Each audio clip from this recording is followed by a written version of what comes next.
성도들아, 지금부터 영원까지 여호와를 바랄지어다. 아멘. 찬양 영광의 성부께 찬양하자.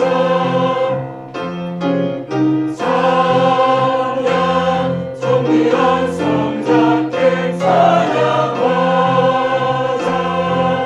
와서 예배하자. 경배하자. 아멘.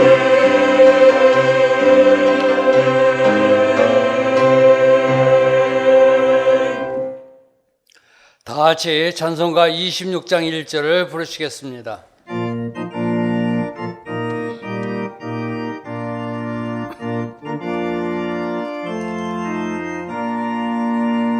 구세주를 아는 이들 찬송하고 찬송하세. 마음과 뜻과 힘 다하여 경배 드리세.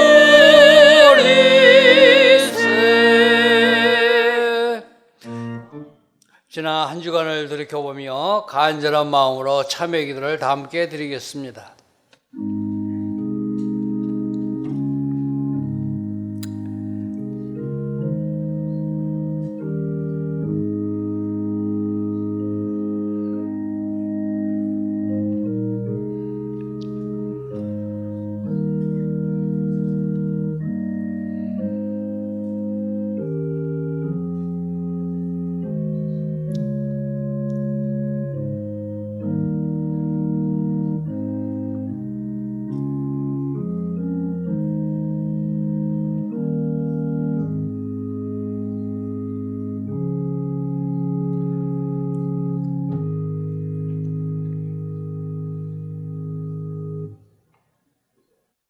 우리가 우리 죄를 자백하면 하나님은 미쁘시고 의로우사 우리 죄를 사하시며 우리를 모든 불의에서 깨끗하게 하실 것이니라. 아멘. 성시의 교독은 교독문 18번 시편 31편입니다. 성시 교독은 교독문 18번 시편 31편입니다. 여호와여, 내가 주께 피하오니 나를 영원히 부끄럽게 하지 마시고 주의 공의로 나를 건지소서.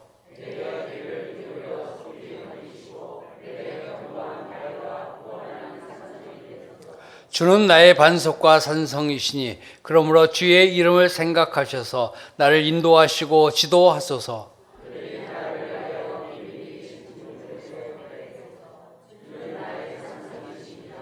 내가 나의 영을 주의 손에 부탁하나이다. 진리의 하나님 여호와여, 나를 속량하셨나이다.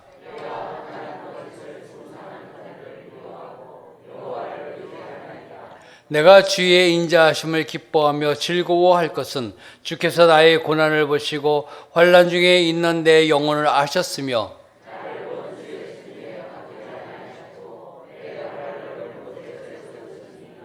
아멘. 다 같이 찬송가 544장을 부르시겠습니다.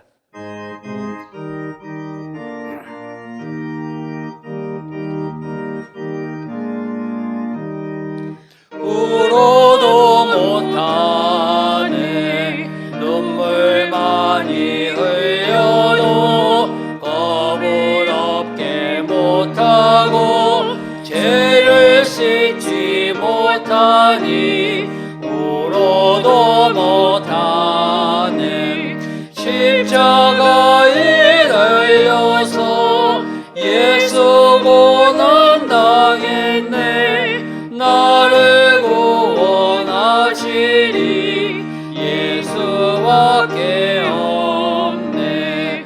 힘써도 못하네. 말과 뜻과 행실이 깨끗하고 착해도 다시 나게 못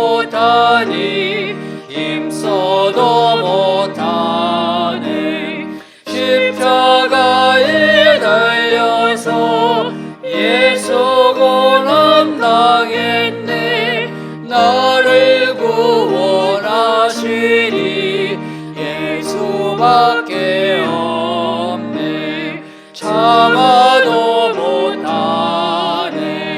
알 수 없는 죄인이 흉한 죄에 빠져서 어찌하니 죽을까. 참아도 못하네. 십자가에 달려서 예수 고난 당했네. 나를 구원하시리 예수밖에 없네. 믿으면 되겠네. 주 예수만 믿어서 은혜를 힘입고 오직 주께 나가며 영원 살부렀네. 십자가에 달려서 예수 고난 당했네. 나를 구원하시리 예수밖에 없네. 이용길 장로님께서 기도하시겠습니다.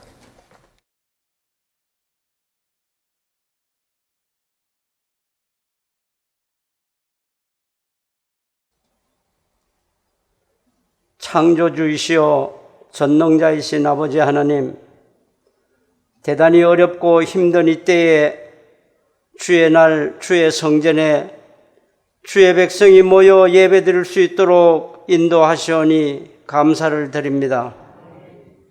성령님 인도하심으로 이 성전이 하루속히 온 교인으로 가득 차게 하시고 말씀으로 우리의 공고한 심령을 회복시켜 주시옵소서. 입으로 회개하면서도 마음과 행동으로는 회개하지 못하는 우리의 연약함을 불쌍히 여기시고 주의 이름을 부르며 자복하는 우리 기도를 들어 주시옵소서. 주님, 이제 이 가혹한 코로나 징계에서 우리를 벗어나게 하시고 청정한 세상으로 우리를 인도하여 주시옵소서. 아버지 하나님, 은혜 광성교회가 함께 지어져가는 교회 되기를 간구합니다. 성전 건축은 하나님 은혜로 안전하게 진행되게 하시고 하나님 때에 맞추어 모든 공정이 이루어져 가게 하시는 줄 믿습니다. 부실함이 없는 완전한 성전이 건축되게 하실 줄 믿습니다. 하나님, 세우신 담임 목사님 영육을 강건케 하시고 성령님께서 늘 함께 하심으로 은혜 충만한 이 시간이 되게 하시옵소서. 주시는 말씀에 힘입어 우리로 하여금 정신적 안정과 넉넉한 마음으로 모든 일을 주 안에서 여유 있게 바라보게 하옵소서. 하나님만이 은혜 광성교회의 모든 주의 백성들의 정신 건강을 지켜주시는 줄 믿습니다. 하나님, 우리가 힘들지라도 우리에게 주어진 선교의 사명을 잘 감당케 하옵시고 고난 가운데서도 예수님 형상을 닮아가도록 더욱 힘쓰게 하옵소서. 이 나라와 이 민족을 불쌍히 여기소서. 6월은 호국 영령들의 유언을 기리고 그분들의 희생이 헛되지 않도록 다시 한번 우리가 새로운 다짐을 하게 하는 보훈의 달입니다. 자신의 아집에서 벗어나 서로 배려하며 존중하는 삶을 살게 하옵소서.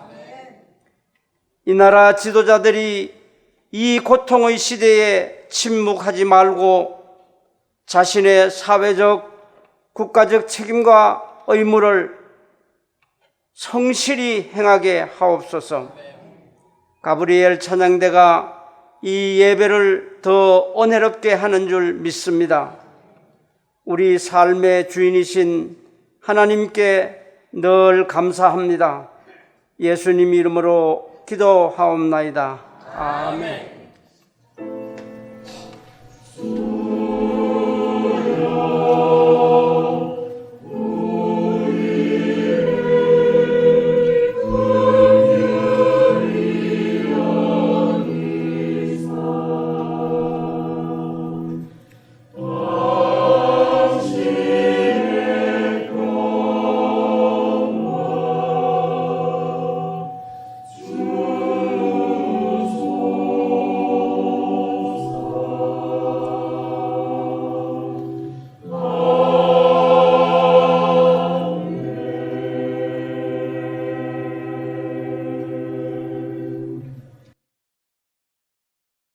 하나님의 말씀은 누가복음 7장 36절로 47절 말씀입니다. 신약성경 102쪽입니다. 하나님의 말씀은 누가복음 7장 36절로 47절 말씀입니다. 신약성경 102쪽입니다. 한 바리새인이 예수께 자기와 함께 잡수시기를 청하니 이에 바리새인의 집에 들어가 앉으셨을 때에 그 동네에 죄를 지은 한 여자가 있어 예수께서 바리새인의 집에 앉아 계심을 알고 향유 담은 옥합을 가지고 와서 예수의 뒤로 그 발 곁에 서서 울며 눈물로 그 발을 적시고 자기의 머리털로 닦고 그 발에 입 맞추고 향유를 부으니 예수를 청한 바리새인이 그것을 보고 마음에 이르되 이 사람이 만일 선지자라면 자기를 만지는 이 여자가 누구며 어떠한 자 곧 죄인인 줄을 알았으리라 하거늘 예수께서 대답하여 이르시되 시몬아 내가 내게 이를 말이 있다 하시니 그가 이르되 선생님 말씀하소서. 이르시되 빚 주는 사람에게 빚진 자가 둘이 있어 하나는 500데나리온을 졌고 하나는 50데나리온을 졌는데 갚을 것이 없으므로 둘 다 탕감하여 주었으니 둘 중에 누가 그를 더 사랑하겠느냐. 시몬이 대답하여 이르되 내 생각에는 많이 탕감함을 받은 자입니다. 이르시되 네 판단이 옳다 하시고 그 여자를 돌아보시며 시몬에게 이르시되 이 여자를 보느냐. 내가 네 집에 들어올 때에 너는 내게 발 씻을 물도 주지 아니하였으되 이 여자는 눈물로 내 발을 적시고 그 머리털로 닦았으며 너는 내게 입 맞추지 아니하였으되 그는 내가 들어올 때부터 내 발에 입 맞추기를 그치지 아니하였으며 너는 내 머리에 감람유도 붓지 아니하였으되 그는 향유를 내 발에 부었느니라. 이러므로 내가 네게 말하노니 그의 많은 죄가 사하여졌도다. 이는 그의 사랑함이 많음이라. 사함을 받는 일이 적은 자는 적게 사랑하느니라. 아멘.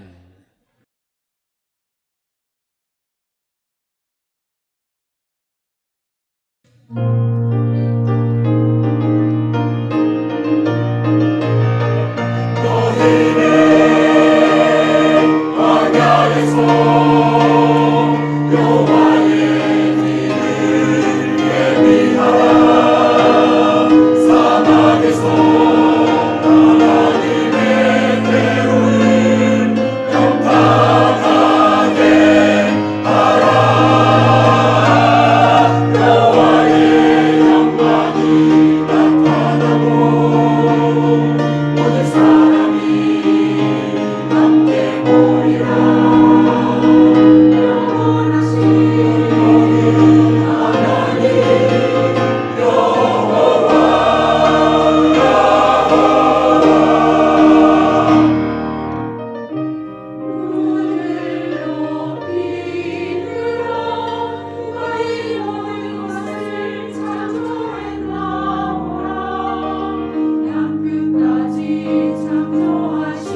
오늘은 누가복음 7장 36절에서부터 47절까지 있는 말씀 가지고 향유를 붓는 사람이라는 제목으로 말씀의 은혜를 나누려고 합니다.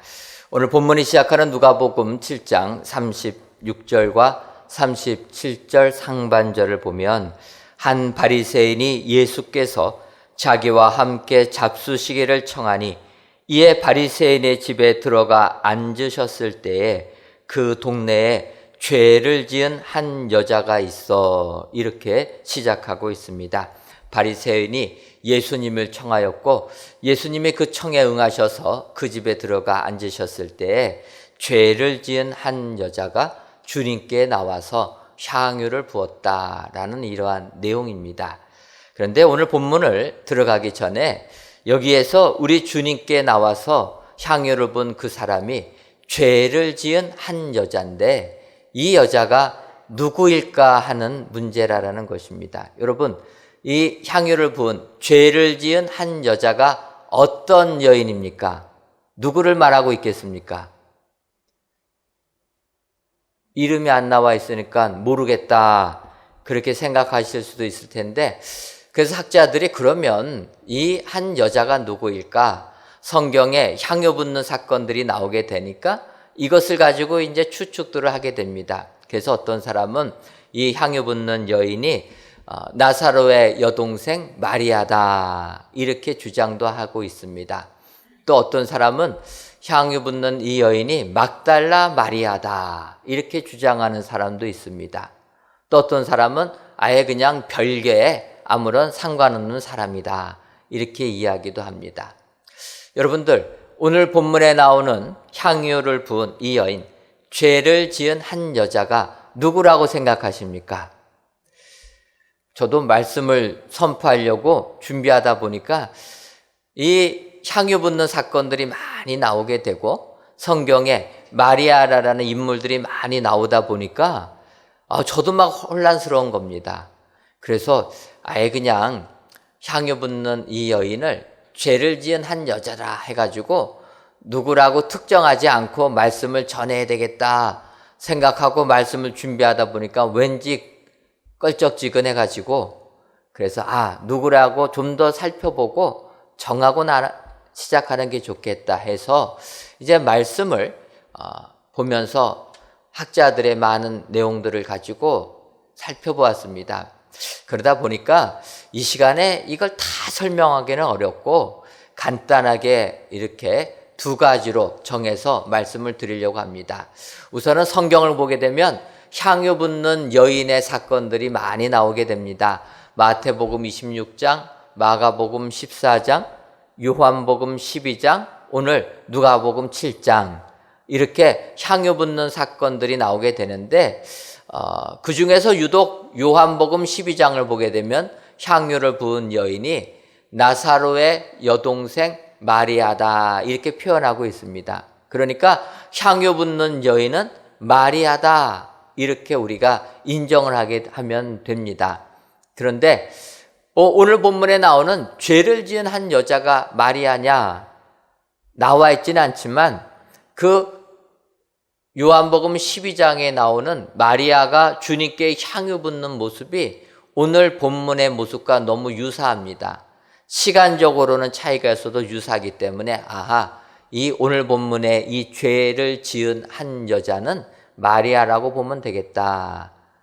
바꿔 말하면 향유 붓는 사건에 나오는 모든 여인들은 나사로, 또 마르다의 동생 마리아다, 이렇게 보시면 됩니다.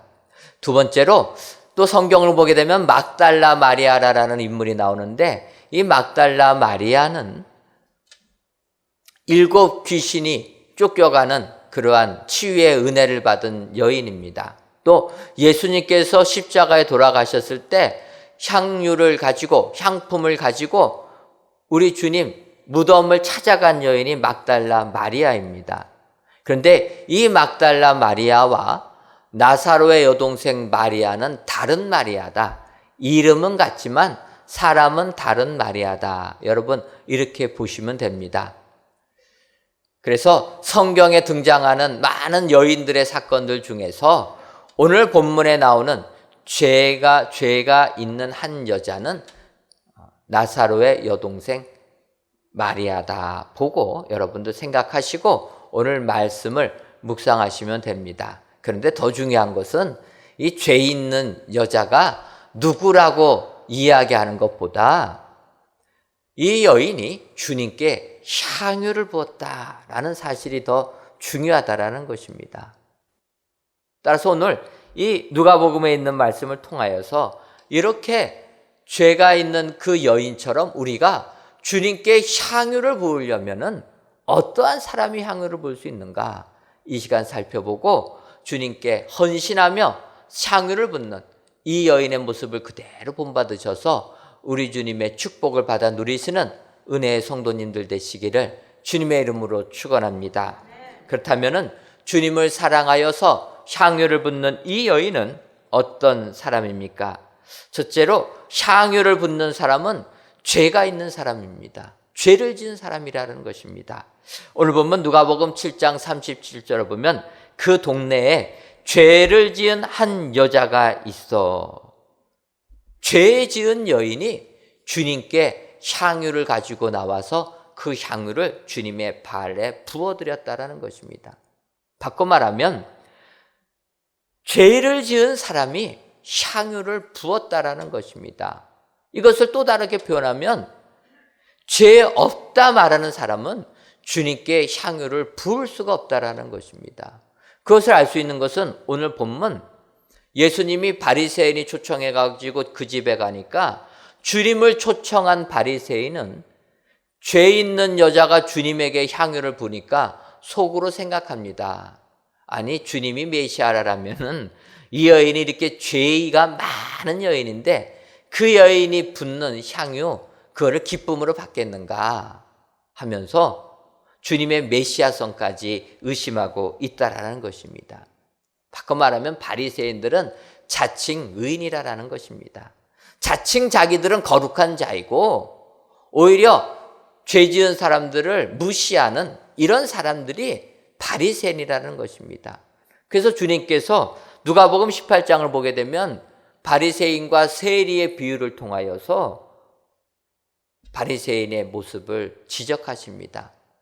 주님이 이야기하십니다. 한 마을에 바리새인과 세리가 있어서 하나님께 기도하러 나갔다라는 것입니다. 그런데 바리새인은 하나님께 기도할 때 하나님 하늘을 향하여 우러러 보면서 나는 헌금도 많이 하고 하나님께 예배도 잘 지키고 금식도 하고 하나님 이렇게 잘 섬겼습니다. 자기는 의인입니다. 거룩한 사람입니다. 이렇게 하나님께 기도한 바리새인이 있었고 세리라는 죄인은 고개도 들지 못하고 하나님께 나는 죄인이다라고 기도했다라는 것입니다. 이때 주님의 말씀이 그러면 하나님으로부터 옳다 인정함 받은 사람이 누구냐? 바리새인이 아니라 세리라. 주의 말씀이라는 것입니다. 바리새인은 자기는 거룩한 자라고 했습니다. 그런데 죄인이라고 인정하는 사람, 그 사람이 주님으로부터 죄 사함을 받고 그리고 주를 위하여 봉사할 수 있는 사람이 되는 줄 믿습니다. 성경은 이야기합니다. 이 세상에 의인이 없나니 하나도 없다. 바꿔 말하면 우리 모두는 다 죄인이라는 것입니다. 죄인이기 때문에 우리가 주님께 나오게 되면 주님으로부터 죄 사함의 은혜를 받고 주님을 섬기는 사람이 되는 줄 믿습니다. 그래서 우리는 항상 내가 죄인임을 고백하는 사람이 되어야 될 줄 믿습니다. 그런 의미에서 바울 사도는 디모데전서 1장 15절에서 이렇게 고백합니다. 죄인 중에 내가 괴순이라. 여러분, 바울처럼 거룩한 삶을 산 사람이 어디 있습니까?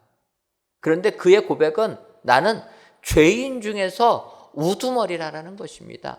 최고의 죄인이라, 죄인 중에 괴수라, 이렇게 고백했다라는 것입니다. 바울 사도가 죄인 중에 괴수라면은 우리들은 죄인 중에 뭐가 되겠습니까? 말로 표현할 수 없는 죄인이라는 것입니다. 중요한 건 죄인들이 주의 은혜를 받을 수 있다라는 것입니다. 거룩한 사람이 은혜 받는 게 아니라 죄인이 축복을 받게 되는 줄 믿습니다. 여러분, 바울이 내가 죄인 중에 괴수다라고 고백하는 의미가 있습니다. 그것은 계속 거룩하게 살려고 하다 보니까 하나님 앞에 자기의 죄가 더 크게 드러난다라는 것입니다. 그러다 보니까 그는 내가 죄인 중에 죄인이라고 고백하지 아니할 수밖에 없다라는 것입니다. 예를 들면 우리가 잘 아는 순금이 있습니다. 여러분, 순금은 순도 몇 % 되는 금을 이야기합니까? 99.9%, 95%, 99.99 정도 되는 거를 최고의 순금이라 이렇게 이야기합니다. 근데 여러분, 사실 99% 순금 만드는 것도 어렵지만 더 어려운 것은 99.99% 순금 만드는 게 더 어렵다라는 겁니다. 99% 순금 만드는 것보다 99.99% 순금 만드는 게 훨씬 더 어렵다라는 것입니다. 바꿔 말하면 죄 지은 사람이 많은 죄를 졌을 때는 내가 죄를 빨리 회개하기는 쉬운데 이제 점점 더 거룩한 삶을 사는 사람들은 자기의 죄를 더 순수하게 하기가 어렵다라는 것입니다. 그러다 보니까 바울이 이런 고백을 한다라는 것입니다. 작년에 우리나라에서 일본과 무역 전쟁이 벌어졌습니다. 무역 전쟁이 벌어지니까 일본에서 우리나라에 수출하는 항목들을 제한해 버렸습니다. 우리나라 고생 좀 하라고 수출을 막아버린 겁니다. 그 중에 하나가 우리나라 반도체 회사가 수입해서 쓰던 불화수소라는 것을 막아버린 겁니다. 뭐 우리나라에는 불화수소 공장이 없냐?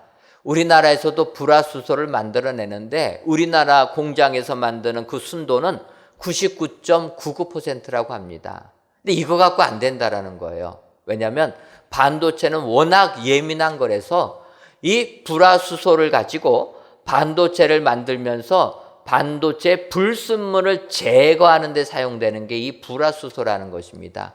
그래서 불순물을 제거해야 되기 때문에 순도가 높아야 된다는 것입니다. 그렇게 순도가 높은 불화수소는 일본에서 만들었다는 것입니다. 여러분, 이 불화수소, 일본에서 수출하는 불화수소의 농도는 99.99999 해가지고 이게 10개까지 나갑니다. 얼마나 순수하겠습니까? 그래서 이거 우리나라에서 타산이 안 맞는다고 안 만들으니까 일본이 그거를 무기를 삼은 겁니다. 여기에서 우리가 알 수 있는 것은 순도 99%보다 어려운 게 99.99%고 99.99%보다 더 어려운 게 99.99999 10번까지 가는 게 어려운 거다. 우리가 믿음 생활하면서 더욱더 거룩한 삶을 사는 것은 더더욱 어렵다라는 것입니다. 그러니까 바울이 내가 죄인 중에 괴수다라고 고백한다라는 것입니다. 여러분, 바로 이렇게 내가 죄인이라고 고백하는 사람, 내가 죄인 중에 괴수다라고 고백하는 사람이 주님으로부터 죄사함의 은혜를 받고 주님께 헌신하는 향유를 붓는 사람처럼 헌신자가 다 되는 줄 믿습니다. 오늘도 귀한 예배를 드리시는 저와 여러분들이 내가 죄 있는 사람이라는 것을 기억하시고 우리 주님으로부터 죄사함의 은혜를 받아서 주님을 섬기며 주님께 헌신하시는 축복의 성도님들 되시기를 주님의 이름으로 축원합니다. 두 번째로 향유를 붓는 사람은 주님께 오는 사람입니다. 37절을 다시 보면 그 동네에 죄를 지은 한 여자가 있어 예수께서 바리새인의 집에 앉아 계심을 알고 향유 담은 옥합을 가지고 와서, 이 여인은 주님이 바리새인의 집에 계시다라는 이야기를 듣고 주님께로 나왔다라는 것입니다. 중요한 것은 내가 죄인이라는 것을 아는 것으로 깨닫는 것으로 끝나는 것이 아니라 내가 죄인인 것을 알고 주님께로 나와야 된다라는 것입니다. 주님께로 나오는 것이 축복이 되는 줄 믿습니다. 오늘 귀한 예배의 자리에 나오신 저와 여러분 모두가 주님께로 나오기 때문에 주님으로부터 은혜를 받는 축복의 사람들이 다 되는 줄 믿습니다. 여기서 이 죄를 지은 여인이 주님으로 나올 수 있었던 것은 먼저 그녀는 희망의 끈을 놓지 않았다라는 거예요. 내가 죄인임에도 불구하고 절망하지 않았다라는 것입니다. 여러분, 지금도 이 땅에 죄 지은 사람들이 많이 있습니다. 죄를 져가지고 잡혀서 재판을 받게 되면 그 사람들 판사한테 뭐라고 얘기합니까? 판사님, 나는 세상에서 못된 짓 많이 했는데 이제 교도소 가가지고 교화 받아봤자 나는 교화될 가망성이 없습니다. 그러니 판사님, 나를 사형 선고 내려주옵소서. 여러분, 이런 사람도 있습니다. 포기했다라는 거예요. 하지만 이 여인은 절망하지 않았습니다. 희망의 끈을 놓지 아니하고 내가 세상에서 아무리 많은 죄를 졌어도 내가 주님께 나아가면 주님이 내 죄를 용서해 주실 것이다. 확신 가지고 주님께로 나았다라는 것입니다. 두 번째로 이 여인은 주님께로 나갈 때 주변 의식하지 않았다라는 거예요. 여러분, 이 죄 있는 여인, 세상 사람들이 얼마나 손가락질 했겠습니까? 오늘 성경에서 죄를 지은 한 여자가 있다고 하니까 이 죄 지은 여자가 주님께 나온 것에 관심을 두지 아니하고 또 사람들은 다른 데 관심 줍니다. 어떤 겁니까? 이 죄 지은 여인이 무슨 죄를 저질렀을까? 이런 데 관심이 있어요. 이 여인이 무슨 죄를 저질렀습니까? 성경에 안 나오니까 여자가 험악한 세상 살아가려면은 죄를 지었다고 하니까 이 죄는 다른 게 아니라 창기의 일을 했을 것이다. 이렇게 생각했다라는 거예요. 충분히 생각할 수는 있지만 성경에 이 여인이 창기였다라는 단어가 없습니다. 오늘 죄를 지은 한 여자의 죄라라는 단어 헬라어를 보게 되면 하마르톨로스라고 나와 있습니다. 이 단어는 죄인데 이 죄는 세상적인 죄, 도덕적인 죄, 영적인 죄까지 다 포함하는 죄라라는 것입니다. 그러니까 이 여인은 죄를 지었는데 어떤 죄를 지었는지는 모릅니다. 하지만 죄인이기 때문에 사람들이 그녀를 비난합니다. 그런데 그 주변의 눈총들 의식하지 아니하고 죽게 나왔다라는 것입니다. 지금도 여러분 우리가 예수님 섬기려면은 주변의 눈치들 보지 않습니까? 그런데 그런 거 아랑곳하지 않았다라는 거예요. 주님 앞에 나가는 게 더 중요하기 때문에 세상 사람들이 뭐라고 하든지 간에 주 앞에 나왔다라는 것입니다. 더 나가서 이 여인은 주 앞에 나올 때 향유 담은 옥합을 가지고 나왔다라는 것입니다. 이 향유는 값비싼 향유라는 것입니다. 여러분, 죄를 지은 여인이 값비싼 향유를 가지고 있었다라는 것은 이 여인에게 소망은 물질 모으는 것이었을 것입니다. 내가 세상에서 죄인이라고 눈총을 받을지라도 이 세상을 살아가는데 돈 있으면 되지 않느냐? 도덕적인 비난, 세상적인 비난을 받을지라도 그것을 뒤로하고 이 여인은 돈을 모은 겁니다. 그런데 내가 모은 그 재산을 가지고 주 앞에 나와서 주님의 발 아래 부어드렸다는 겁니다. 그래서 다른 성경에서는 왜 허비하느냐고 이거 팔아가지고 가난한 자를 도와줄 수 있을 거라고 이야기하고 있지 않습니까? 이 여인 자기의 전 재산 가지고 나와서 주님께 드렸다라는 것입니다. 또 이 말씀 드리니까 전 재산 교회에다가 바치라고 하나 보다 이렇게 생각하실 수도 있을 텐데 그것이 아니고 이 여인은 내가 가지고 있는 내 일생을 걸고 나왔다라는 것입니다. 사람들의 비난을 뒤로하고 내가 일생을 걸고 모았던 것을 가지고 다 주님께 나왔다. 바꿔 말하면 내 인생을 걸고 내 삶의 미래를 포기하고 나왔다라는 것입니다. 이 여인은 그가 이 세상 앞으로 살아갈 때 필요한 것은 물질이었습니다. 그런데 주님 앞에 나올 때 그 물질 가지고 나왔다라는 거예요. 나는 이제는 이런 것에 연연하지 않겠다. 지금도 세상은 우리들을 유혹합니다. 너희가 세상에 고개 숙이면 세상에서 너를 높여줄 것이다. 세상에서 먹고 살 수 있게 해줄 것이다. 그러나 주님만은 섬기지 마라. 이런 유혹들이 얼마나 많이 있습니까? 이럴 때 이 향유를 붓는 이 여인은 세상의 유혹을 다 포기하고 내 미래를 다 포기하고 주님을 위하여 향유를 부었다라는 것입니다. 바로 이런 사람, 주님께로 오는 사람에게 하나님께서 축복해 주시는 줄 믿습니다. 여러분, 누가복음 15장을 보게 되면 탕자의 비유가 나옵니다. 탕자의 비유는 우리가 너무나 잘 아는 내용입니다. 그래서 탕자의 비유, 목사님들 치고 설교 안 하신 분들 안 계시고 학자들 치고 탕자의 비유 연구 안 한 사람들이 없습니다. 여러분들 한번 탕자의 비유에 관련된 이러한 내용들 한번 보십시오. 엄청나게 많은 이론들이 있습니다.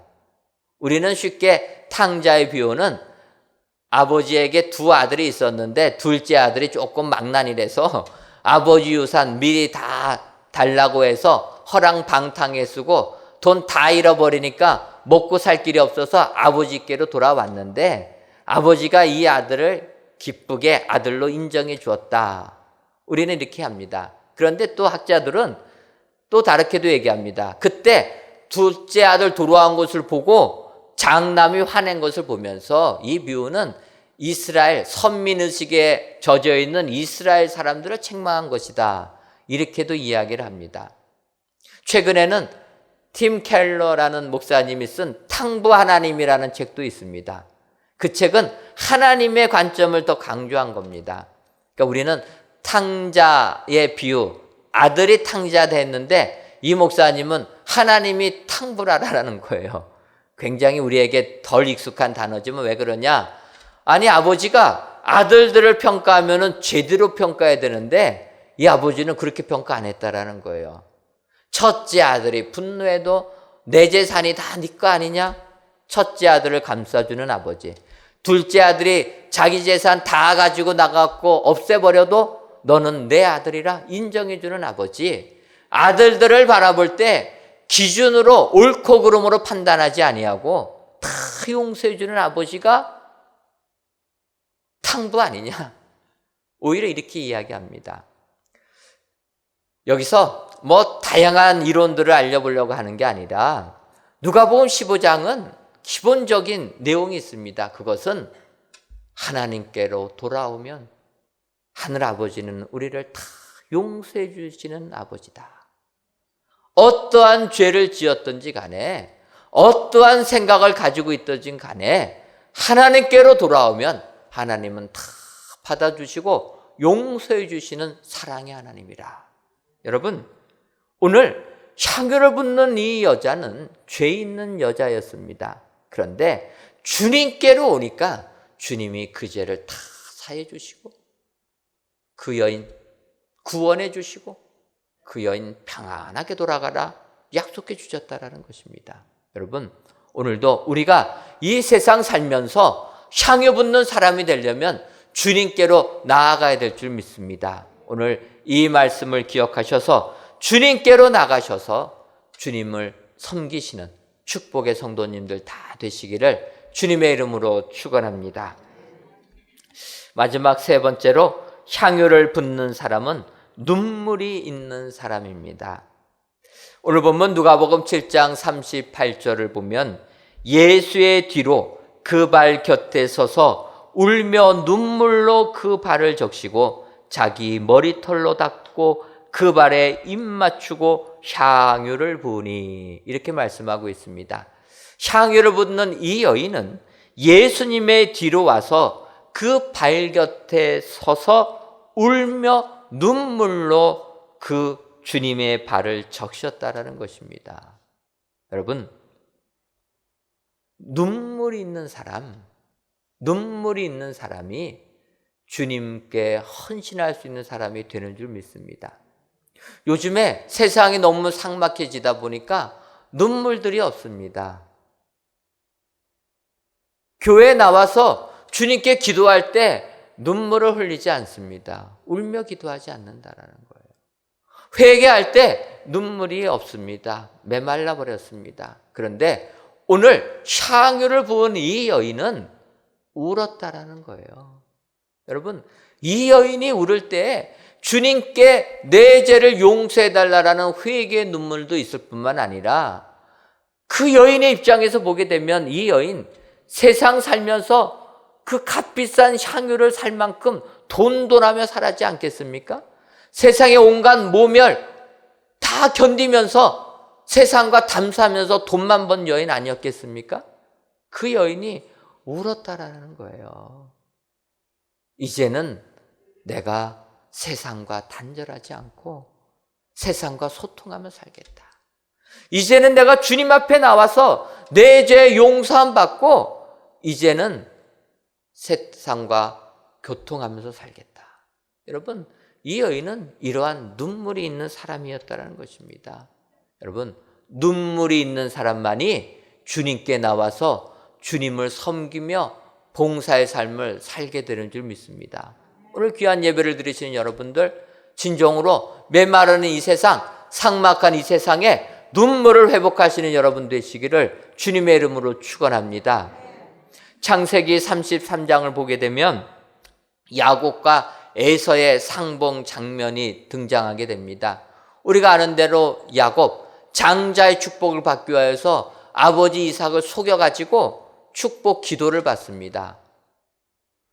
그러니까 그 사실을 한 형 에서가 아버지 이삭에게 찾아가서 얘기합니다. 아니 아버지, 야곱에게 속아가지고 잘못 축복 기도했으니까 그거 취소하고 나에게 다시 장자인 나에게 축복 기도해 주옵소서.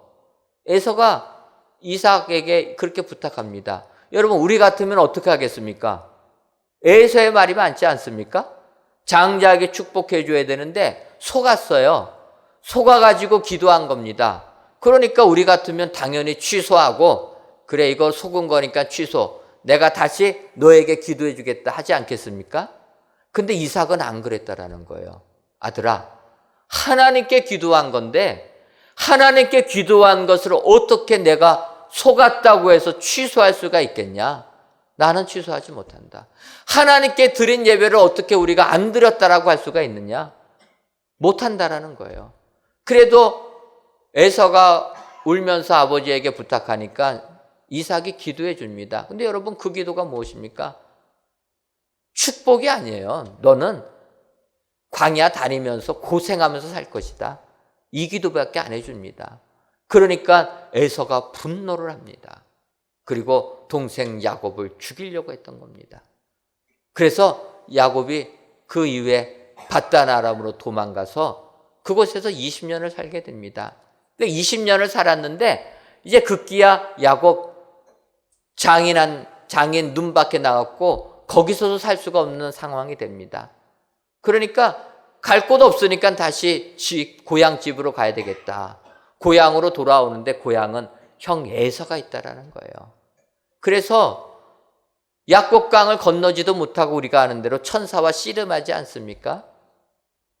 그리고 야복강을 건너서 형 에서를 만나는데 창세기 33장 4절을 보면 이렇게 기록하고 있습니다. 에서가 달려와서 그를 맞이하여 안고 목을 어금 맞추어 그와 입 맞추며 서로 우니라. 야곱이 걱정했는데 형 에서가 달려와서 껴안고 울었다라는 거예요. 거기에 야곱도 같이 웁니다. 형 에서와 야곱 20년에 만나가지고 울었는데 이 우는 이 장면 속에서는 서로의 잘잘못 따지지 않았다라는 거예요. 네가 잘했니 내가 잘했니 따르지 않고 이 눈물에 상봉하는 그 장면 자체는 용서의 시간만 있는 겁니다. 내가 잘못했다라고 용서해달라는 그 내용, 또 네가 어떠한 잘못을 했어도 내가 다 용서해 주겠다는 그 내용, 그들이 울면서 서로 껴안고 울었을 때 그들에게는 화해가 있었던 것입니다. 그래서 야곱이 그렇게 고백합니다. 내가 형님의 얼굴을 보니 하나님의 얼굴을 보는 것 같습니다. 여러분, 눈물로 이들이 만났을 때 이들은 이와 같은 은혜의 시간이 되었다라는 것입니다. 세상 사람도 눈물로 상봉할 때 이런 은혜가 넘치는데 우리가 하나님의 전에 나갈 때 눈물로 기도한다라면 하나님이 우리의 기도를 무시하시겠습니까? 히스기야 왕이 병들었을 때 기도합니다. 통곡하면서 울면서 하나님께 기도하니까 하나님께서 그 기도를 들어주셔서 15년을 연장시켜 주지 않습니까? 여러분, 눈물이 있는 사람이 축복의 사람이 되는 줄 믿습니다. 울며 주님께 나올 때 주님은 그 눈물을 닦아주시고 그의 삶을 축복의 삶으로 변화시켜 주실 줄 믿습니다. 오늘 귀한 예배를 드리시는 저와 여러분들이 진정으로 죄 지은 이 여자가 향유를 부었다는 것 기억하시고 진정으로 향유를 붓는 사람들이 다 되시기를 주님의 이름으로 축원합니다. 향유를 붓는 그 여인은 바로 죄를 지은 사람, 죄인이 향유를 부을 수가 있고 주님께로 오는 사람, 더 나가서 눈물이 있는 사람이 향유를 부으며 주님을 섬길 수 있다 기억하셔서 오늘도 이렇게 주님을 섬기시는 축복의 성도님들이 되시기를 주님의 이름으로 축원합니다. 기도하겠습니다. 하나님, 궂은 날씨 속에서도 하나님을 기억하고 예배를 드리시는 모든 성도님들의 이 예배를 기뻐 받아 주옵시고 예배를 드리시는 모든 성도님들 삶 속에 하나님이 베풀어 주시는 축복이 넘쳐나게 하여 주옵소서. 오늘은 주님께 향유를 붓는 사람은 죄 있는 사람, 주께 오는 사람, 눈물이 있는 사람이 주님께 향유를 부을 수 있다 말씀하셨사오니 저희들 이런 사람들이 다 되어서 주님께 나아가 향유를 붓는 헌신의 사람들 되게 하여 주옵소서. 그리하여 이 여인처럼 구원의 은혜를 받고 평안한 삶 살 수 있도록 역사하여 주옵소서. 예수님의 이름으로 기도하옵나이다. 아멘.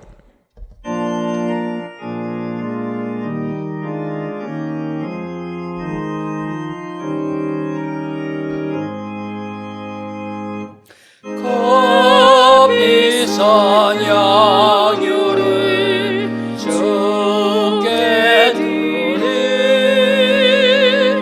막달라 마리아 본받아서 향기로운 산재물 주님께 바치리 사랑의 주 내 주님께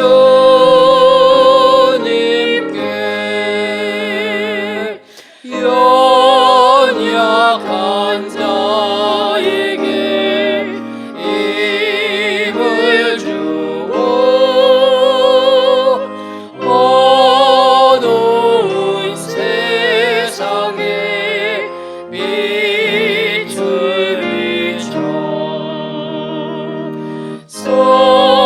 성실과 인내로 내 영제 이끌리 사랑의 주 내 주님께 두려운 마음에 소망 주고 슬픔에 쌓인 자 위로하며 길 잃은 자들을 친절히 이끌리 사랑의 주 내 주님께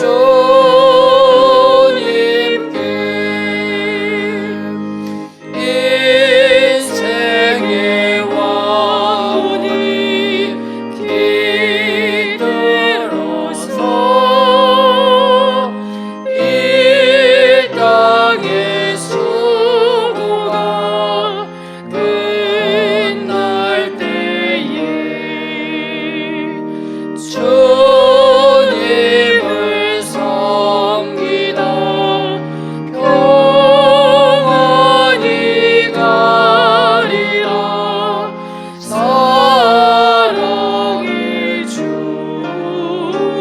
내 주님께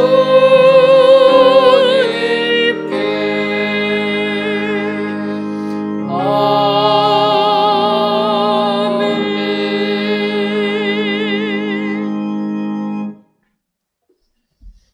하나님, 지난주에 주신 하박국의 기도라는 말씀으로 한 주간을 살게 하시니 감사합니다. 이외에도 하박국 선지자의 기도가 내 기도가 되게 하여 주셔서 부흥의 역사와 나타냄의 역사와 긍휼의 역사가 일어나 내 삶이 간증이 되는 축복의 성도님들 되게 하여 주옵소서. 이 시간 마리아는 지극히 비싼 향유 곧 순전한 나더 한 근을 가져다가 예수의 발에 붓고 자기 머리털로 그의 발을 닦으니 향유 냄새가 집에 가득하더라라는 말씀에 따라 귀한 예물을 하나님께 드립니다. 드리는 이 예물을 흠양하여 주옵시고 드리는 이 예물마다 마리아가 바친 지극히 비싼 향유처럼 되게 하여 주옵소서. 그리하여서 주님의 몸에 부어지는 예물이 되게 하여 주옵시고 그 향기가 이 성전에 가득 타게 하여 주옵시며 더 나아가 이 헌신이 향유를 부은 마리아처럼 영원토록 기억되는 축복도 내리어 주옵소서. 아버지, 코로나19로 어려움을 겪고 계시는 사랑하는 성도님들 주님 기억하여 주시고 이 시간에도 하늘의 은혜를 더하여 주어서 물질적인 풍족함의 은혜와 강건함의 은총도 더하여 주옵소서. 예수님의 이름으로 기도하옵나이다. 아멘. 옆에 분들 보시면서 인사하도록 하겠습니다. 주님께로 나옵시다. 한 번 더 인사하도록 하겠습니다. 눈물이 있는 사람이 됩시다. 이런 사람들이 우리 주님께 향유를 붓는 사람이 될 줄 믿습니다. 오늘 하루도 이 말씀 기억하시면서 주님께 헌신을 다하시는 여러분들 되시기를 주님의 이름으로 축원합니다. 교회 소식 전해드리도록 하겠습니다. 오늘 저녁 예배는 교회학교 교사 헌신 예배로 지키도록 하겠습니다. 교사로 봉사하고 계시는 분들은 저녁 예배 시간에 모두 나와주시면 감사하겠습니다. 다음 주 저녁 예배 후에는 정기 재직회로 모이고 둘째 주 여전도의 원래가 오후 2시 정한 장소에서 모이도록 하겠습니다. 하나님의 은혜 가운데 성전 건축 잘 진행되고 있습니다. 지난 주 중에 저희들 타워 크레인까지 다 설치하고 공사를 잘 진행하고 있습니다. 아마 7층 올라가셔서 보시면은 보이실 것입니다. 타워 크레인 이렇게 물건 이렇게 옮기는 거 있지 않습니까? 지금 1구역, 2구역도 재개발되고 저희 교회도 공사를 하는데 저희 교회 공사 현장에 타워 크레인이 혼자 있습니다. 그러니까 타워 크레인 설치되어 있는 곳이 우리 교회 땅이구나, 성전 건축하는 곳이구나 이렇게 보시고 기도해 주시면 감사하겠습니다. 또 여러분들 우리 교회 코로나19 방역을 잘하고 있습니다. 그래서 여러분들 방역하는 일에 항상 협조해 주시면 감사하겠습니다. 마스크 착용하시고 체온제 주시고 모든 행사들 소규모 모임하실 때에도 마스크를 꼭 착용해 주시면 감사하겠습니다. 근데 이제 마스크를 쓰실 때 또 우리 의사 되시는 분이 이렇게 권면해 주십니다. 마스크 착용하실 때 답답하셔가지고 코어는 조금 내놓으시는 분들이 계십니다. 이해는 되는데 그거는 내 침이 나가는 것을 막아서 다른 사람 배려해 주는 것까지는 되는데 중요한 건 나를 못 지킨답니다. 여러분, 남도 배려해 주고 나도 지켜야 되지 않겠습니까? 그러니까 여러분들 조금 답답하시더라도 마스크를 코 위까지 다 막아주셔서 비말이 내 코로 안 들어올 수 있도록 그렇게 좀 해주시면 감사하겠습니다. 그래서 여름이니까 KF94 이런 숨 못 쉬는 거 하지 마시고 그 비말만 차단해주는 그런 마스크로 변경하셔가지고 착용해 주시면 감사하겠습니다. 다 같이 찬송가 351장 4절을 부르시겠습니다.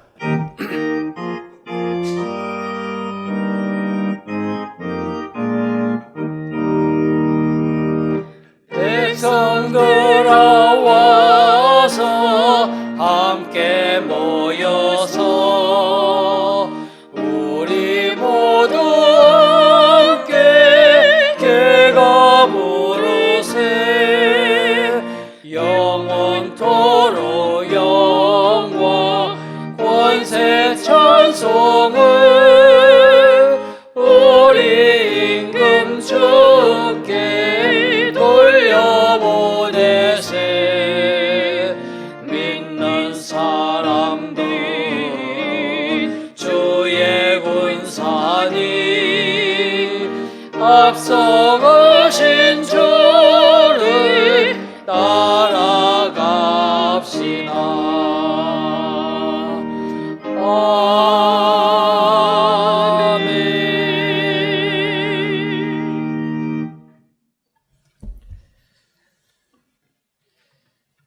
이제는 우리 주 예수 그리스도의 크신 은혜와 하나님 아버지의 한량없는 사랑하심과 성령님의 교통하심이 향유를 붓는 헌신의 사람 되기로 다짐하는 사랑하는 은혜광성교회 모든 성도님들 위에와 그들이 속한 가정 위에 이제로부터 영원토록 함께 있을지어다. 아멘.